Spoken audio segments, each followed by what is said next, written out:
Seja bem-vindo a mais um Manchete Insights.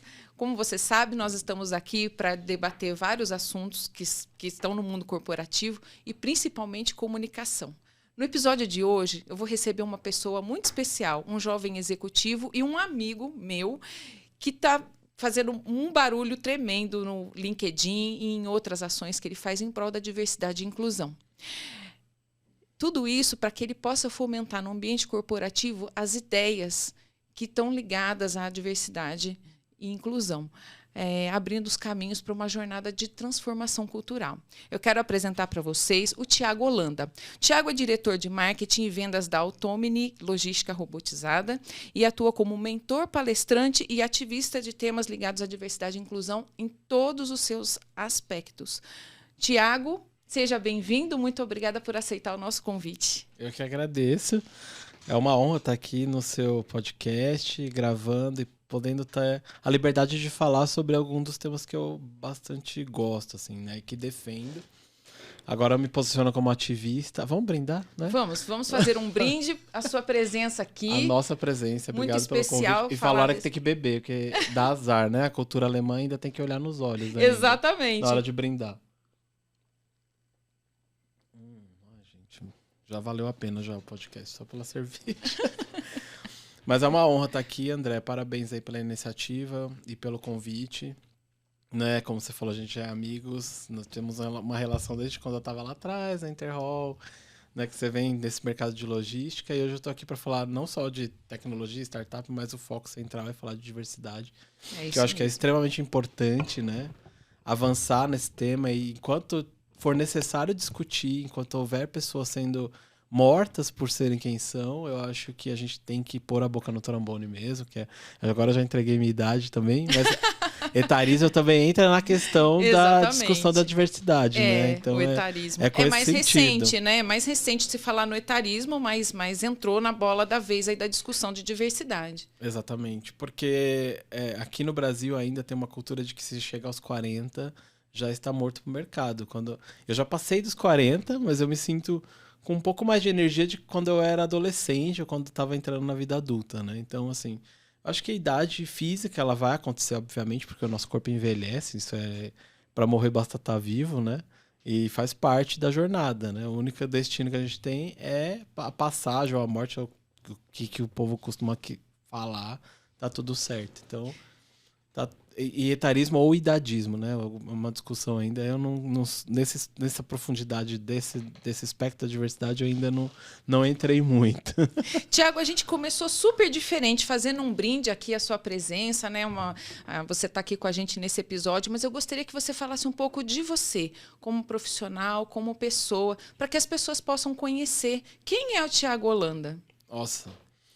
Eu falo que eu sou multiverso dentro de uma pessoa só, porque eu sou várias coisas, né?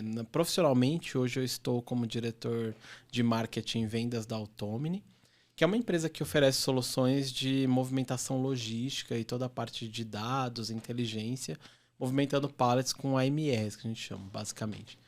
Então eu entrei lá em 2020, a convite dos sócios fundadores, para tocar a parte de vendas e marketing, e a gente está tendo bastante sucesso conjunto, né? Não se faz nada sozinho. Me formei em engenharia. Desde quando eu era pequeno, eu já eu sentia atração por homens e não entendia nada, porque na década de 80, se hoje ainda há muito preconceito, na década de 80 era um horror só, porque eu sofria risco de vida iminente mesmo, né? Eu cheguei a apanhar na rua várias vezes, sofrer bullying. Porque hoje chama bullying, né? Antigamente era zoação. E o pessoal achava que se você reclamasse ou se aquilo te afetasse de maneira profunda, como me afetou, era mimimi, que nem diz o termo. Eu detesto esse termo, isso aí pra mim é uma vaca mugindo na língua do I, né? Então, ou quem não tem argumento é a dor que não te afeta, por isso que é mimimi. E aí eu venho, né, me formei em engenharia, fiz um MBA em marketing na USP, fiz um curso de especialização no MIT, falo alguns idiomas, né? Falo 4, então diz que é poliglota isso.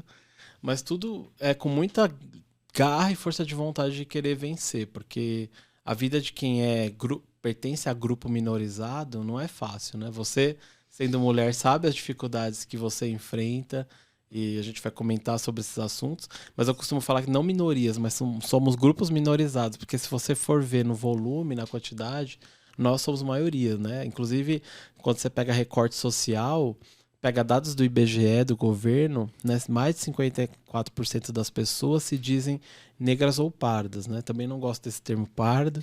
É meio estranho, né? Pardo, tudo bem, faz parte ali da paleta de cores do que é preto, mas não faz sentido pardo, né? Isso, pardo é papel.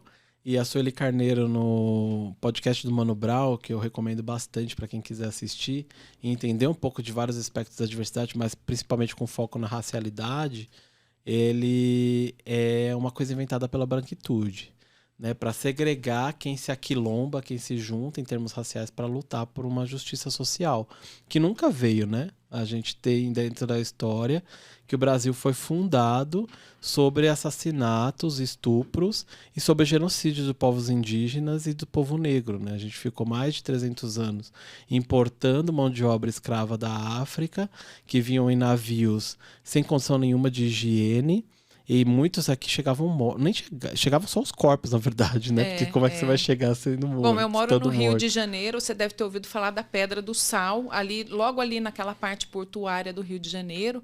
A gente tem uma importante parte histórica, porque ali desembarcavam os navios, ali então tem um bairro, ali, os bairros ali adjacentes, eles têm museus, eles têm marcos históricos, onde tem cemitério, tem onde eles era o mercado de negros, então a gente tem, no Rio de Janeiro, tem isso bastante marcado, na parte de colônia ali, né? Então, realmente, a gente tem isso, essa mancha, vamos dizer, no passado. E quando a gente fala de grupos minorizados, a gente tem até... problemas dentro do âmbito do que eu pertenço, né? Que eu sou a letra G do LGBTQIAPN+.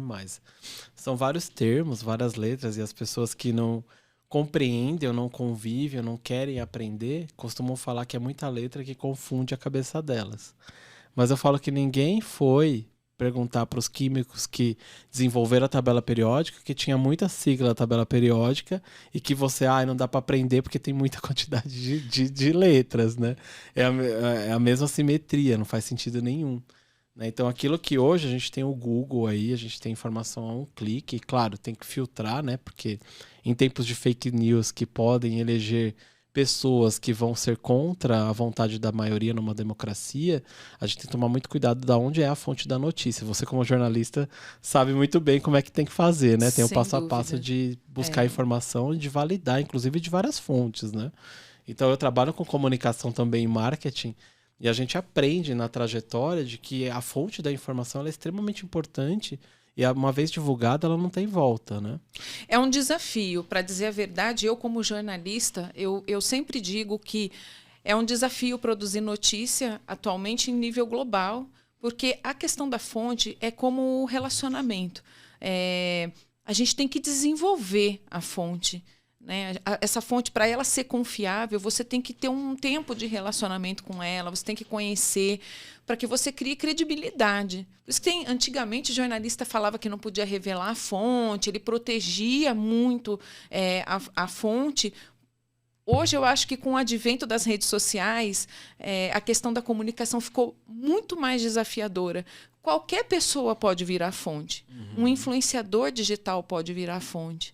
Então, cabe a gente fazer uma boa peneira nisso, criar um bom relacionamento, ter a credibilidade, né? Entender ali se aquele influenciador, por exemplo, se ele tem realmente credibilidade suficiente para tratar do assunto que ele trata, né? Se a gente se baseia muito em informações, em dados, e apurar muito bem as fontes, as associações. Você acabou de citar o IBGE, então...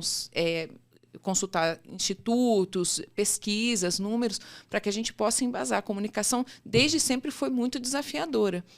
Acredito eu até que na questão que você detém o seu conhecimento, que é diversidade e inclusão, é infinitamente mais desafiador. Né? A gente tem agora em andamento Na Manchete, eu como projeto tenho alguns manuais, que a gente está montando manuais de diversidade e inclusão para algumas empresas. Conte com a minha ajuda, se quiser. E eu vou falar para você, não é fácil. Mesmo a gente que escreve, as fontes que a gente tem que consultar, e quando você vai buscar os vocabulários específicos, sabe? O que você deve dizer, o que não, por quê? Porque as pessoas acham que é só falar, por exemplo, não fale denegrir. Não fale a palavra denegrir.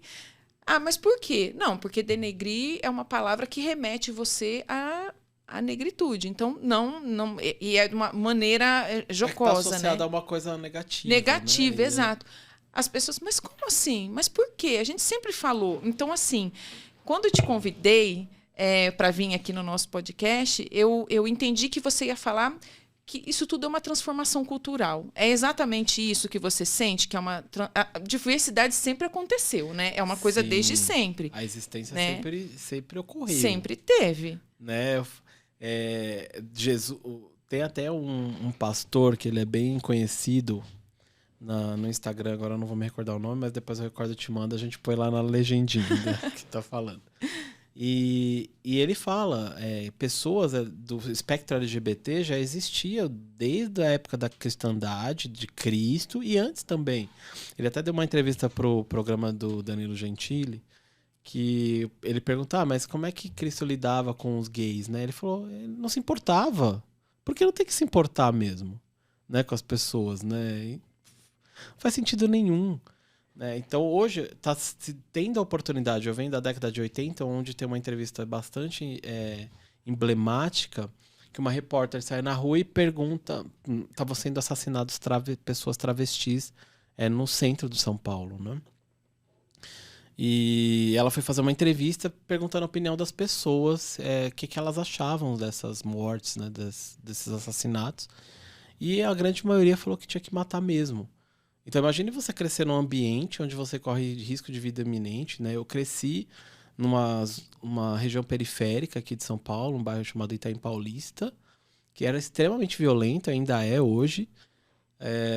E eu fazia a escola técnica, eu lembro, eu era adolescente. Eu desci do ônibus e eu levei uma voadora nas costas. Eu fiquei uma semana, eu tive infecção urinária por causa dessa voadora.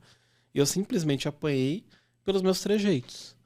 Porque eu era uma criança que hoje o pessoal no jargão, dentro do contexto gay, fala que era uma criança viada, que tinha trejeitos femininos, mas eu sempre fui tolhido pelas pessoas adultas ao meu redor. Então imagine, eu nunca pude me expressar 100%. Hoje eu faço a minha expressão como um grito de luta e de defesa das pessoas que estão nessa trajetória, nessa jornada. Que tem crianças que são crianças viadas, que vão ser lésbicas, enfim, vão definir na sua trajetória, no seu crescimento, mas que não precisa passar pela dificuldade, pelas lutas que a gente passa agora. Talvez a gente está pavimentando, eu não sozinho, né? Porque é muito egolatria falar eu. Mas nós estamos hoje pavimentando e talvez não estejamos vivos para ver o resultado disso.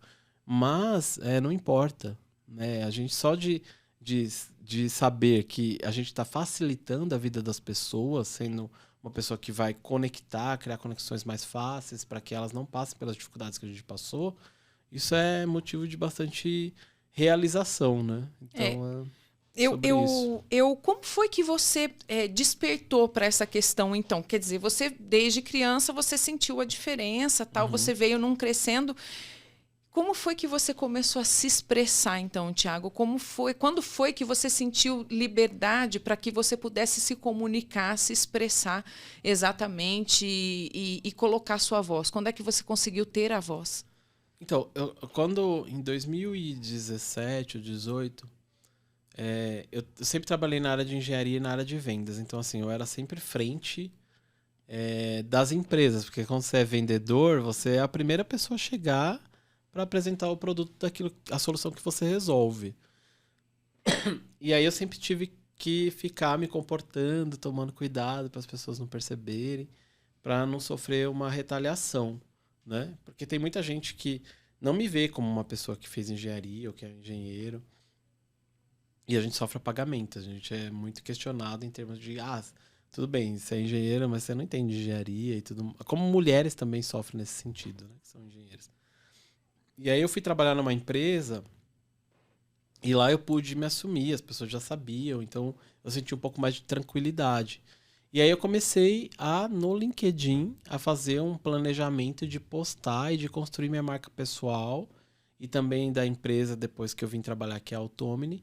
E foi uma construção conjunta, falando de diversidade, de você poder se expressar como pessoa que você é, a sua natureza. E foi uma construção. São 3 anos nessa lida. Eu tinha menos de 2.000 seguidores. Isso não quer dizer nada, mas se as pessoas começam a te seguir é porque você tem alguma coisa que toca, né, no íntimo delas, né? Você tem uma tribo, Thiago. O que você Tem. tem é que a gente, em comunicação, a gente tem aqui atuado também em algumas coisas orientado. Eu tenho participado de orientações a executivos e também a profissionais. E a gente costuma dizer o seguinte, quando você tem uma voz, quando você tem uma tribo, você falou de 2.000, podia ser 1.000, podia ser 10.000, 1 milhão, Exato. né? Você tem uma tribo, você construiu uma tribo. E aquela tribo, ela está com você pelo movimento que você lidera. Exato. Todos nós temos um anseio para ser liderados. Nós queremos alguém para nos liderar. E nada melhor do que um movimento como o que você está encampando para que as pessoas te sigam, para que as pessoas vejam. Eu gostei muito de um post que você fez recente no LinkedIn para o Dia do Engenheiro, onde você contou a história da primeira engenheira mulher preta do Brasil. Retinta. Né? Do Brasil. Retinta significa, para as pessoas que estão assistindo e não sabem, é que a pele mais escura do espectro, assim, da negritude, sabe? Então, foi muito legal você trazer essa história aí Ninguém conhecia, né? Quase, assim. Então, eu falei, gente... eu tenho que fazer uma meia-culpa. Eu também não conhecia, Thiago. Eu falei assim, gente, como jornalista, eu fiquei assim, ai, que invejinha dele, ele sabia dessa história. Porque foi comemorado, né? O Dia do Engenheiro foi super comemorado no LinkedIn e você trouxe uma história muito bacana. Sim. Eu sou um admirador e apoiador das mulheres, né? Ainda mais quando tem esses marcadores sociais que a gente chama, né? Se você tem uma pessoa negra, uma pessoa LGBTQIAPN+, e por aí vai, são os marcadores sociais que acabam dificultando a sua trajetória de vida e sua chegada ao que a gente chama de sucesso dentro do sistema que a gente vive. E é bem interessante, só fazendo a conexão para terminar, quando eu entrei na Automini, eu percebi que a cultura da Automini, ela permitia que eu fosse 110%. E aí eu fiz um primeiro pitch. Eu nem sabia que a Automini fazia direito e fiquei ensaiando pitch, gravei várias coisas, né? O meu namorado me ajudou segurando a câmera. E você sabe que é tão difícil gravar uma cabeça de vídeo ou um pitch porque você tá nervoso e você tem que decorar algumas palavras-chave para você falar pro mercado entender. Eu lembro que a gente gravou 48 vezes, só isso foi o que a gente gravou, fora o que a gente ensaiou. No meio de, né? Aí eu fiz o pitch pro Cubo. E aí no Cubo Itaú, que é um ecossistema de startups que eu te convidei para ir lá e a gente começou essa conversa, né, lá. E a gente entrou. E aí eu fiquei bem feliz. E aí no Cubo eu encontrei uma vertical que é de identidade racial, que é o Afrocubo. E lá a gente se aquilombou, a gente se juntou com outras pessoas que a gente se identifica, né? Ainda tem que aumentar o espectro de diversidade. Só tem uma mulher preta, a Van, que é uma CEO fantástica, assim, da companhia dela. E a gente vai se fortalecendo, né, André? Porque por mais que eu tenha proeminência, tenha destaque de falar algumas coisas, tenha uma quantidade de seguidores até que relevante, foi uma construção que eu não fiz sozinho, né? A gente nunca vai fazer nada sozinho, nunca vai chegar aonde se quer sozinho. A gente precisa de ajuda e pessoas aliadas, mesmo que não pertençam ao espectro da diversidade, mas elas precisam também nos ajudar a arrombar portas, a construir espaços para que a gente possa ter cada vez menos discussão da questão da diversidade e da violência que a gente ainda sofre por ser do espectro da diversidade, mas para falar de outras coisas, de tecnologia, de robótica, de engenharia, de software, né? E falar cada vez menos desse tema porque ele já está mais do que resolvido. Mas é uma utopia, né? Uma sociedade igualitária. Nesse sistema que a gente vive hoje, eu acho que não vou estar vivo para ver. Você acha que essas iniciativas que as empresas...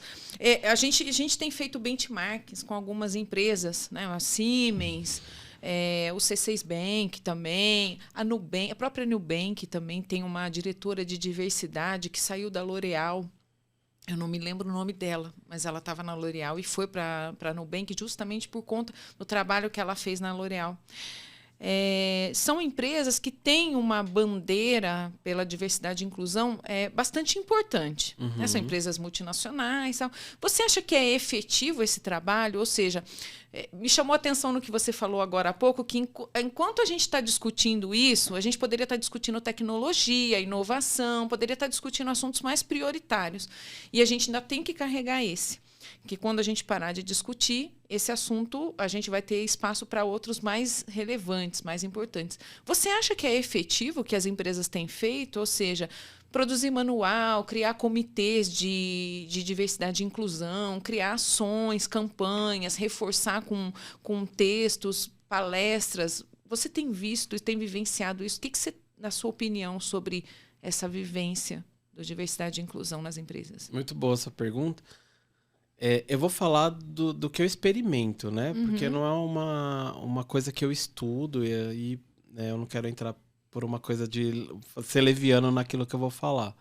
Mas o que a gente fez, por exemplo, na Automini, né? A gente tem, né, pessoas na alta liderança como eu, tem uma outra pessoa numa diretoria de operações que é gay, assumido, mas ainda está dentro ali do espectro de homens, né? Do sexo masculino.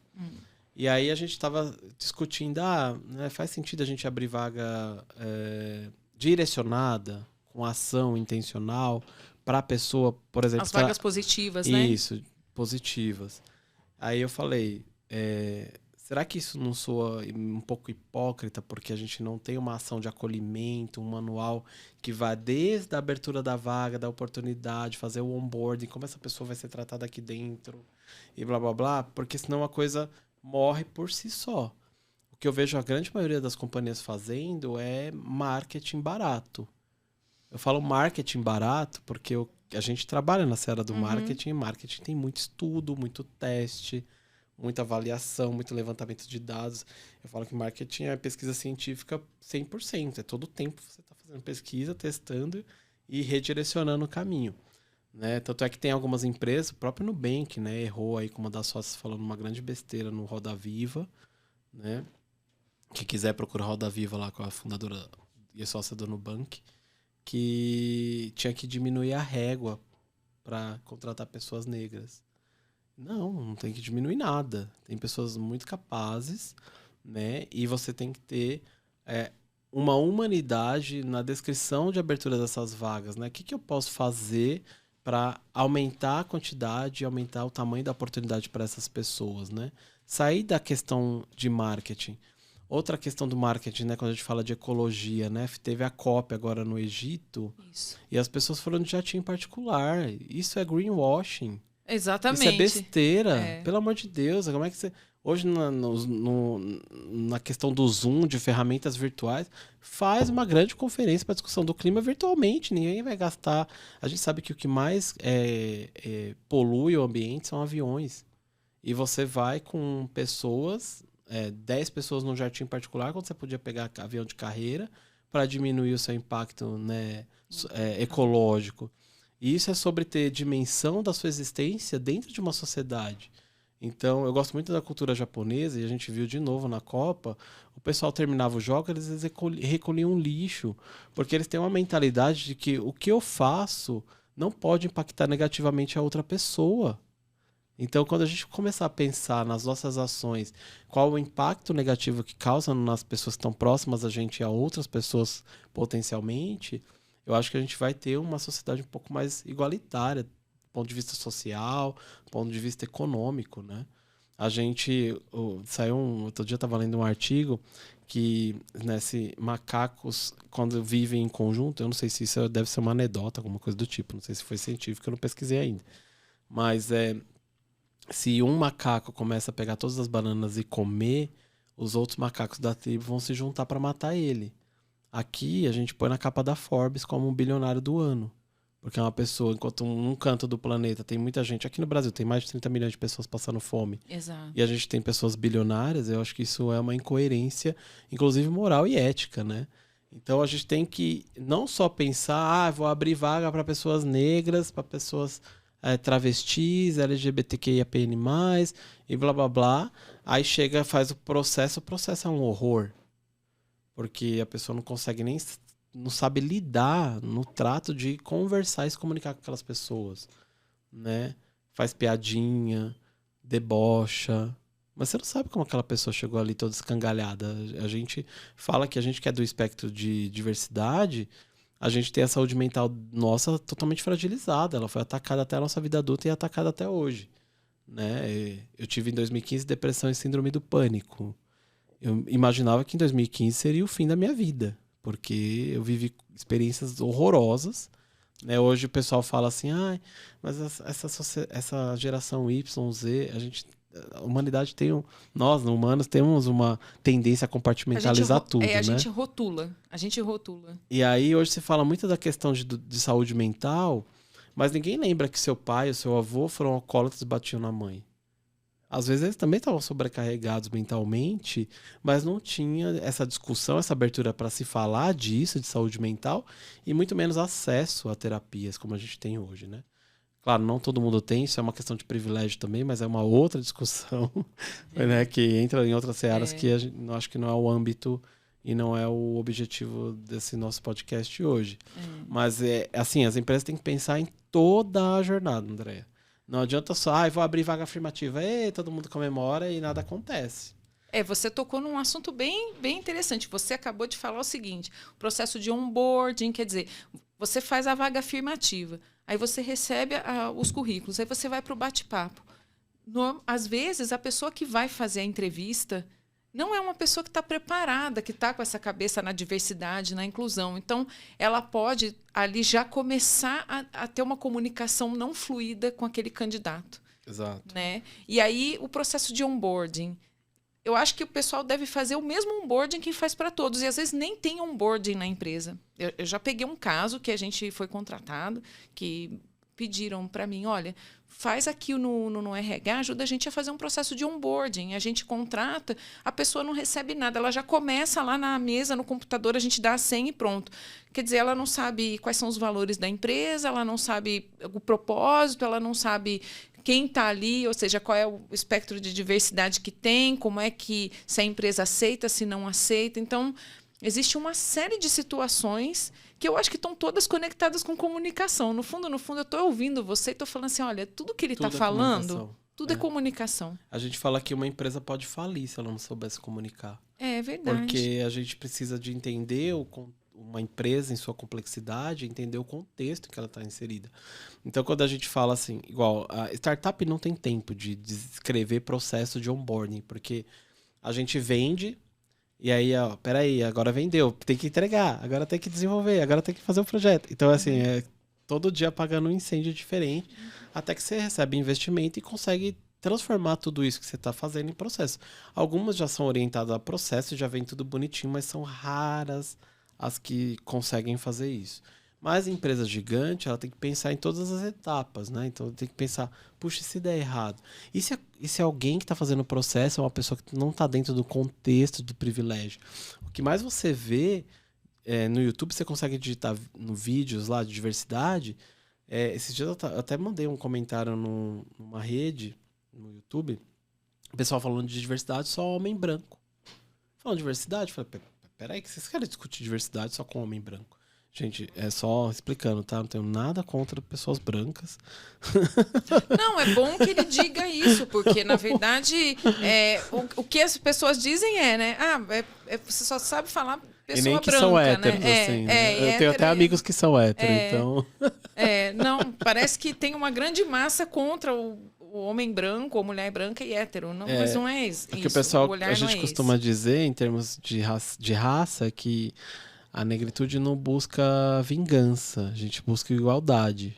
Você sabe que eu fiquei super curiosa? Outro dia eu vi aquele filme Medida Provisória. É legal. O Medida Provisória me deixou muito impactada. Logo no começo, quando aparece um programa de televisão lá, você que se sente desigual, que se sente injustiçado, estamos pagando sua passagem, você vai retornar para a África. Eu vou fazer uma confissão para você. Eu ri do ridículo que foi aquilo. É uma distopia, né? Não, é ridículo. Eu ri, eu me peguei rindo. Eu falei assim, eu não sei se eu estou certa ou se eu estou errada. Mas é um deboche, é um descaso.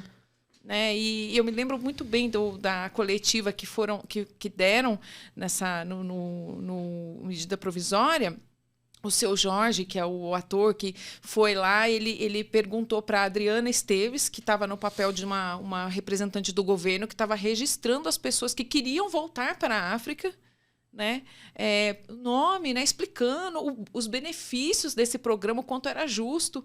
E aí ele perguntou. Ele fazia várias perguntas que ela foi ficando tão constrangida, ela não respondia, e ela parou tudo, ela saiu andando, pisando duro. Assim, as pessoas não sabem como se comunicar, Tiago. A verdade é que quando a gente fala de determinados vocabulários, eu volto aqui na construção dos manuais e até os treinamentos. As equipes de comunicação das agências estão sendo demandadas para construir os manuais e orientar os departamentos de RH e as lideranças no quesito diversidade e inclusão. E isso passa não apenas pela sensibilização do que é diversidade e inclusão, como essa transformação cultural passa, inclusive, pelo vocabulário que a gente usa. Isso é uma transformação enorme. A gente tem que mostrar para eles, olha, por que você não... o que você tem que evitar? Aí você evita aí palavras como denegrir, fazer as coisas nas coxas. Eu me lembro que eu já ouvi isso. Ah, você fez nas coxas. Na verdade, isso era um termo usado antigamente, porque fazia-se o molde da telha na coxa mesmo. Colocava o barro, fazia ali no contorno da coxa, tal, entendeu? Mas era feito por escravos. Então, é uma menção negativa. Uhum. E a gente tem que ensinar, inclusive, isso. As pessoas se sentem incomodadas. Ah, mas por que eu não posso? Você está me tirando a liberdade de expressão? Como é que você lida com isso? Quando alguém chega para você, quando você está fazendo suas palestras, ou quando você é chamado a falar sobre diversidade, como essa questão de, mas é a minha liberdade de expressão, onde fica? Acho que as pessoas fazem falsa simetria e confundem os termos, né? Porque se ofende, não é liberdade de expressão mais. Tanto é que a gente tem no processo judicial uma coisa chamada injúria, né? Para justamente evitar esse tipo de liberdade de expressão, né? Que as pessoas falam. Então, se causa dor, não é liberdade de expressão. Você precisa rever, né? E outra, a nossa língua é uma das questões mais simples dentro do espectro de diversidade. Porque eu acho que o mais complexo parece uma coisa meio infantil, né? Você está ensinando seu filho a conviver com as diferenças, assim. E no contexto de empresas, está ensinando as pessoas a conviver deixar de conviver como animais e conviver como pessoas. Porque a sua existência não deve me incomodar em nenhuma parte da sua vida, do seu corpo, do que você é. Quando a gente parar de colocar essas barreiras puxa, sua roupa. Meu, a nossa cultura é tão entranhada de preconceito que a primeira coisa quando você deixa de ver muito tempo a pessoa é, nossa, você emagreceu. Gente, pra mim isso é total falta de assunto. Meu pai costuma falar assim que boca fechada não entra mosca, né? E o silêncio vale ouro, né? Então... a gente tem uma boca só e 2 ouvidos, pois né? É. Então, isso é representativo. Então, assim, como você emagreceu, e daí? Né? Acho que a gente tem que elaborar melhor a nossa língua. A língua portuguesa é uma das mais divinas do mundo, assim. Né? Tudo que provém do latim, todas as línguas são muito interessantes. Mas a gente tem N termos, infinitos termos para um único significado. Então você consegue trocar uma palavra para outra. Então assim, sem ser reducionista, isso é uma das etapas mais tranquilas da diversidade. Mas o que a gente tem que promover é parar de fazer tokenismo. Né? O que significa o termo tokenismo? Você pega uma pessoa preta e coloca ela lá. Como ela é a única representante de todo o coletivo negro, mas ela tá aqui, ela é gerente. Ela não é nem C-level. Quando você pega estatística, né, nas 500 maiores empresas, menos de 1% dos CEOs são negros. Né? Isso é estatística das 500 maiores empresas da Fortune, se eu não me engano. E você vê isso também no dia a dia, né? Apesar que é um viés de confirmação, porque o fato de você viver e vir não quer dizer que aquilo é a ciência que explica todo aquele contexto, mas na prática, eu falo pro pessoal, faz um teste do pescoço. Quando você vai no lugar de consumo que é caro, num shopping aqui da Vila Olímpia, vê quantas pessoas pretas não estão em situação de subserviência, limpando o chão. Começa a contar. Depois que eu passei a fazer isso, André, a minha vida foi um tormento, porque é um horror. Você começa a perceber que fala, meu Deus, tem tanta coisa pra gente fazer ainda. Né? Mulheres em cargos de liderança. Né? Olha no governo, você pega o governo central federal, é um show de horror. Claro, a gente tá, né, caminhando, fazendo coisas passo a passo. Sim. Né? Mas, poxa, tem que ter mais mulheres. Né? Tem que ter mais pessoas LGBT. Esse ano a gente elegeu a primeira travesti para um mandato federal, de deputada federal. Né? E tem que ter, porque aquilo lá tem que representar a sociedade em toda a sua complexidade. Tem que ter pessoas indígenas, tem que ter todos os espectros da LGBT, tem que ter pessoas com deficiência. Cara, eu tenho toda a minha mobilidade, eu não tenho problema de audição, nem... Eu não sei o que vive essas pessoas. Quais são as dificuldades dela. É difícil. É um exercício de empatia, assim, que eu acho que perpassa tudo que eu entendo disso. Eu acho que não, tem que perguntar. Que nem a questão da fome. Acho que foi o Lula que falou que só sabe a questão da fome quem passa fome. Mas faz sentido. Eu, assim, tenho o privilégio de nunca ter passado fome. O que eu máximo posso ter é um pouquinho de empatia. Falo pouquinho, não porque eu não tenho empatia, mas assim, eu não tenho dimensão do que é isso. Eu me dá fome, eu vou lá e a hora que eu quiser eu escolho o que eu quero comer, inclusive. Eu não tenho dificuldade. Hoje eu vou ter que comer ovo, que só tem ovo. Na época do Collor, né? Que passou no plano Collor, que confiscou as poupanças, a Zélia Cardoso. Foi sinistra. Tem até um vídeo lá que ela vai no Silvio Santos, aí o pessoal pergunta, vai devolver a poupança? Ela fica, tipo, estática, assim. Nem ela sabia se ia ter devolução. Mas muita gente, quem lembra daquela época, meu pai era funcionário público na época, então a gente era família de classe média, tinha uma vida razoável. Mas a gente passou semanas comendo ovo frito. Mas teve gente que se matou. Teve empresários que não conseguiram levar adiante. Se matavam, porque não tinha condição de fazer nada. Então, assim, você precisa fazer um exercício, que eu falo para as empresas. Vai montar um projeto de diversidade? Chama as pessoas de diversidade para construir isso. Não põe um homem branco hétero para construir manual de diversidade que vai dar merda. Né? Vai para uma entrevista e vai falar besteira. Então... tem que ser representativo, né? É igual eu falo que fazer política pública pra mulher, pra quê? Apesar de ser gay, mas eu não sou mulher, gente, pelo amor de Deus, não tem condição, chamar uma mulher pra fazer isso. Ou várias, né? Pra elaborarem. Tem a questão aí, você tocou muito bem no assunto da liderança. Eu li uma reportagem no Valor Econômico há um tempo atrás, de que empresas onde CEOs eram gays, o assunto diversidade era mais bem entendido. Mas não é que ele era gay realmente, ele poderia ser hétero, mas que ele ele tinha entronizado a cultura ele era uma pessoa que já aceitava, ele ou ela já eram pessoas que já tinham passado por uma transformação de diversidade, então eles facilitavam isso.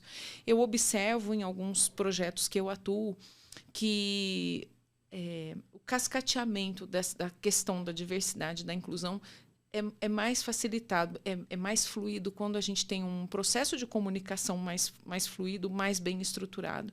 quando os líderes e a média liderança são mais engajados nisso, e existe sim uma representatividade. A gente falou agora há pouco de Nubank, falamos também de C6 Bank, de Siemens, onde o pessoal já tem uma estrutura mais bem elaborada, mas a diversidade e inclusão vem de cima, né, Tiago? Quer dizer, se o líder ele está mais dentro dessa cultura, se ele já passou por esse processo, ele tem esse entendimento, ele consegue cascatear isso, seja em campanhas de comunicação, seja em estratégias, né? Não só a vaga afirmativa, tem tantas outras coisas, tem os comitês, tem os incentivos, tem a forma de remuneração também conta, né? Quer dizer, então, todo mundo fala, né? Mulher ganha menos que homem, a pessoa preta ganha menos que a pessoa branca, ainda tem mais essa segregação, né?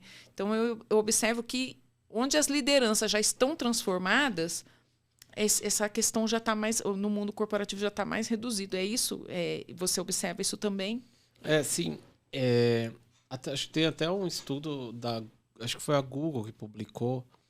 E empresas que têm diversidade na camada mais alta da liderança, né? Eu não falo de média liderança, não menosprezando, né, a gerência, mas quando a gente fala de diversidade, a gente fala das camadas mais altas, de comando mesmo, de poder dentro de uma companhia. Então, ter diversidade ali aumenta a lucratividade da companhia, né? Então, a Google, Meta, o Facebook são empresas que você conhece, que promovem a diversidade. Claro que na Copa a gente viu hipocrisia de algumas marcas, né? E algumas eu fui lá e questionei.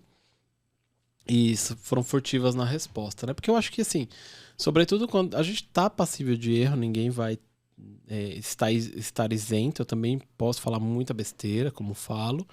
Mas eu acho que a correção e o meia-culpa já é um bom início de você mudar a trajetória e de corrigir. Como fez o Nubank, né? Quando falou uma bobagem e começou a investir em ações efetivas.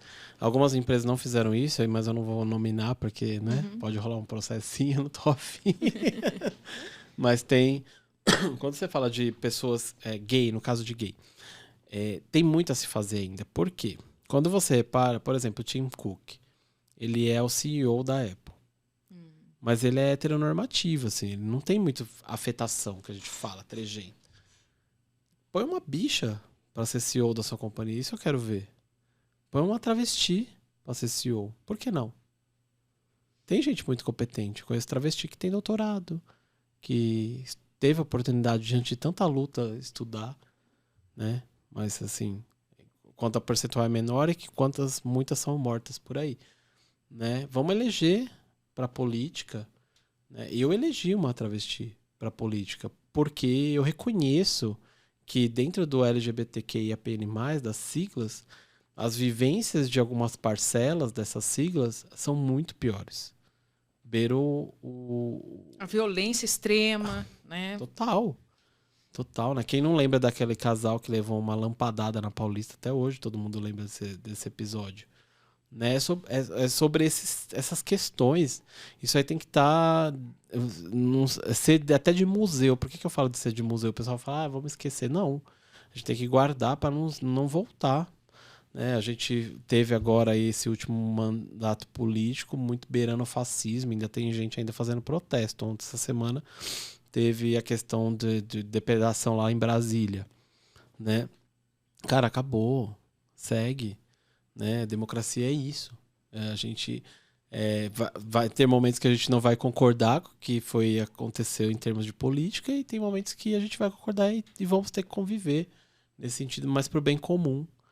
Então eu falo, vamos abrir mais esse leque, né?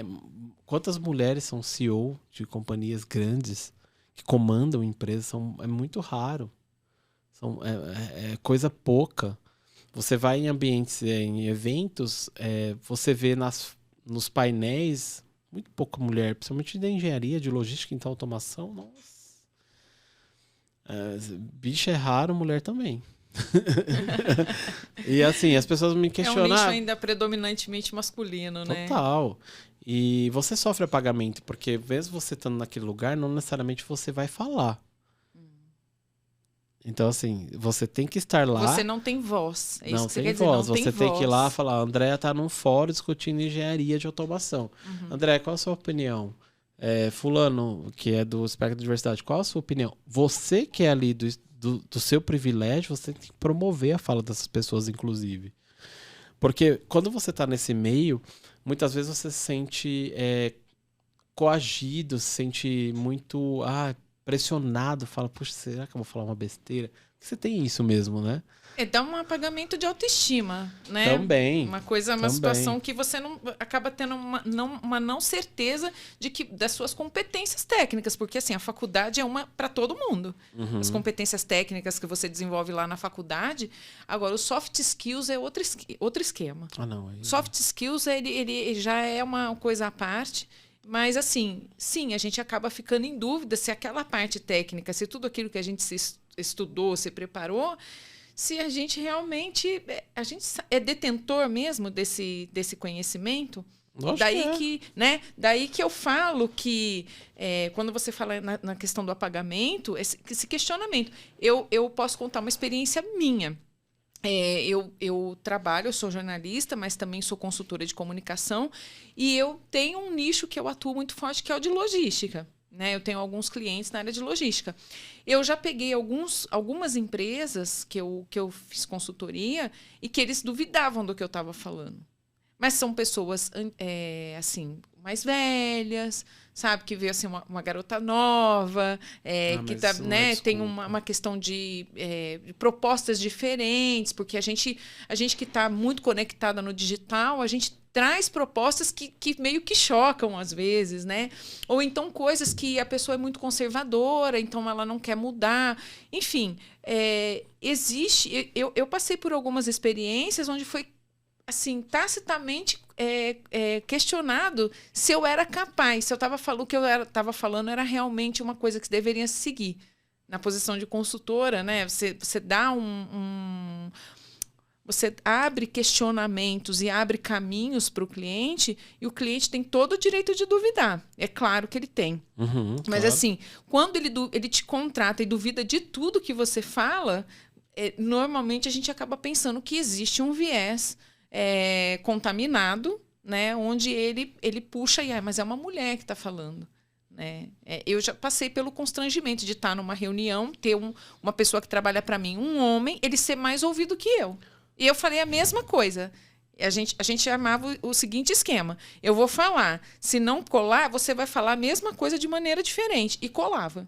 Então, assim, eu posso dizer que eu vivenciei isso dessa maneira. Mas é o que você vê também muito, por exemplo, depois da sua fala, ou às vezes da minha fala, que já sou uma pessoa gay assumida no mercado, fala assim, mas complementando o que a Andrea falou, como se tivesse que validar aquilo que você falou. Isso não existe, isso é apagamento também.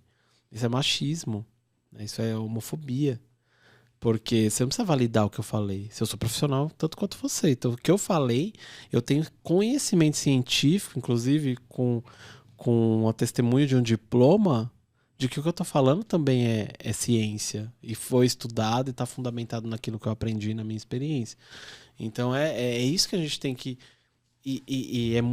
são nuances as coisas, assim. O racismo eu falo que é nuance, tá bem entranhado nos detalhes, assim. Então, tem que ficar muito alerta dos ambientes que você está participando, principalmente nas discussões, tudo que é falado e como as pessoas tratam você nesses ambientes. Então, é nisso, né, que eu também me pego. E as pessoas, nossa, mas você é chato. Eu falo, não, gente, ninguém é chato. Se você fizer as coisas do jeito que tem que ser humano, não vai ter nenhuma observação a ser feita. Agora, do contrário, a gente vai discutir em outros fóruns para que a gente possa endereçar isso da melhor maneira e não ocorra mais. Eu observo que em tudo isso que nós conversamos até agora, comunicação é uma coisa que é muito relevante. Porque a gente não sabe como conversar com as pessoas nos seus espectros de diversidade, né? Como que eu chego para uma pessoa que tem uma deficiência física? Como eu falo? Você é o quê? Você é surdo? Você é cego? Como? Qual é o termo? Qual é o melhor termo? Então, se você souber né, o nome dela, você pode falar o nome dela. Você pode falar o nome dela. Exatamente. Mas aí é onde está a comunicação, reside o problema da comunicação. As pessoas acabam... a gente agora fala, né? Pessoa preta. Mas como era antes? Mulato? Negro? A pessoa negra? A pessoa de cor. Lembra disso? Dessa época? Pessoa de cor. Como ainda assim de usam cor? esse termo ainda. Hã? Ainda usam. Ainda tem gente que usa, mas assim, foi uma transformação quando nós começamos a falar pessoa preta, pode falar, é pessoa preta, tá certo, a cor é preta. Pode falar pessoa preta. Então, a comunicação ela está entranhada em tudo isso. Uhum. É uma transformação cultural, é uma transformação que é para todos nós. Né? Eu acho que precisa de estudo, um estudo assim, e um estudo, um autoconhecimento também, onde a gente tem um pouco de empatia, onde a gente se debruça, tem empatia com com os grupos minorizados, né? Onde a gente se abre para isso, e é onde a comunicação como é que eu me comunico? Vamos ver como é que eu construo a ponte de comunicação. Em vez de estar derrubando o muro, estar construindo um muro, vamos construir pontes. Você pode me ajudar? O que você tem para contribuir comigo? Como nós podemos juntos caminhar e fazer essa sociedade melhor? Acho que é isso, né? Não é só a gente fazer manuais. Os manuais são ótimos, porque você pega lá, bom, eu não posso falar isso, aquilo, tudo bem, mas existe todo um fluxo. É um processo de reeducação, né? Essa comunicação toda que passa por diversidade e inclusão é um processo, uma transformação cultural, mas é também um processo de comunicação que está entranhado em cada um de nós. E tem que tomar muito cuidado, porque assim, a linha é tênue para as pessoas cometerem besteira em comunicação. As peças que são feitas e desenvolvidas, você tem que olhar, cuidado com a imagem, ver o que está... O que você quer comunicar com essa peça? Mensagens subliminares. Ela pode ser machista, ela pode ser homofóbica. Tem que tomar... A gente de marketing segura uns rojões assim que são enormes, porque você tem que ficar revisando tudo. É um trabalho hercúleo assim, para tomar esse cuidado. Mas também eu acho que o diálogo ele é o caminho, né? Porque o racismo, a LGBTQIAPN+, fobia, ela é uma construção da sociedade. Né? Se você observar, quando a gente nasce um HD vazio. A gente nasce um bichinho que come e caga. E faz xixi. E aí a gente vai aprendendo dentro de uma sociedade que está estruturada e foi pautada. A gente está num país que foi construído sobre o racismo, né? E o genocídio de pessoas indígenas e negras. Então, o mosquitinho está querendo beber também. E isso se aprende, né? Tem o racismo estrutural, que é quando toda uma sociedade trabalha para que se criem mais obstáculos e não se permita que essas pessoas se desenvolvam de maneira igualitária. Né? Por isso que meritocracia é uma falácia. Que quando a gente fala de meritocracia, a gente tem que partir do pressuposto de que elas saíram do mesmo ponto de partida. Uhum. Mas o nosso ponto de partida é totalmente diferente, né? Para todo mundo. É diferente de ter uma pessoa que já nasce herdeira e a gente que tá aqui herdando dívida, né? Boleto, mas não herda dinheiro nenhum. Então, Bom, mas passa pelo que você acabou de falar, diálogo e boa vontade. Né? Se fizer isso tudo com muito amor, aí e comunicação, né, Tiago? A forma de transmitir as mensagens, a aprender mesmo. É um trabalho contínuo. Eu costumo dizer que comunicação é um trabalho contínuo. Ela não para. Não é só porque você foi alfabetizado que você sabe se comunicar. Muito Não. pelo contrário. É só o começo do negócio. Tem muita gente que tem doutorado fazendo bosta por aí, né? Então isso não quer dizer nada. É só pedantismo, assim. E como o contrário também ocorre, né? Tem muita gente que não tem nenhuma formação científica e que é muito sábia, que se... Né, quando você fala assim, a pessoa é muito conservadora, né? Mas pergunta se você pode pagar ela em cruzeiro pra ver se ela é conservadora. Ela não vai ser conservadora, ela vai querer receber na moeda corrente. Pra isso as pessoas se modernizam, né? Mas e o resto? Então acho que tá muito aberto. Nosso cérebro é uma massa que ela tem neuroplasticidade, a gente tem capacidade de aprendizagem infinita, né? Então, a não ser que você tenha algum problema, né, neurológico, mas aí é outros 500. Mas do contrário, se tiver boa vontade, vamos embora. Tiago, eu gostaria muito de te agradecer. Vamos chegando ao final aqui da nossa entrevista. Gostaria de agradecer você ter aceito o nosso convite. Imagina, eu agradeço. De você ter trazido para nós essa visão, né, sobre diversidade e inclusão, dos desafios, do quanto ainda se tem muito que trabalhar. E gostaria de deixar aqui aberto para você dar sua última mensagem, né, para o nosso pessoal que está assistindo, deixar seu contato também. E a gente vai... Depois eu vou colocar isso... Depois, gente, eu coloco na nossa descrição de vídeo, coloco os contatos do Tiago, tudo, para que vocês possam falar com ele. Uma pessoa muito acessível, né, Tiago? Sim. Então, deixo aberto aqui para você, se quiser dar um recado final, falar sobre alguma coisa no final. Obrigado, André. Eu que agradeço aí pela oportunidade. Foi uma honra para mim estar aqui falando de temas tão importantes e que a gente tem que... É a oportunidade de falar abertamente sobre isso, né? Hoje a gente vive num planeta que tem países que você não pode nem expressar essas coisas, né? Eu já vi até agora a Copa do Catar, né? E, bom, meu Instagram é Thiago DE Holanda com H. Eu vou falar para as pessoas que não enxergam, né? Mas para as pessoas que podem enxergar, mas não podem ouvir, vai estar escritinho lá no vídeo, na descrição. E meu LinkedIn é Thiago com TH Holanda com H também.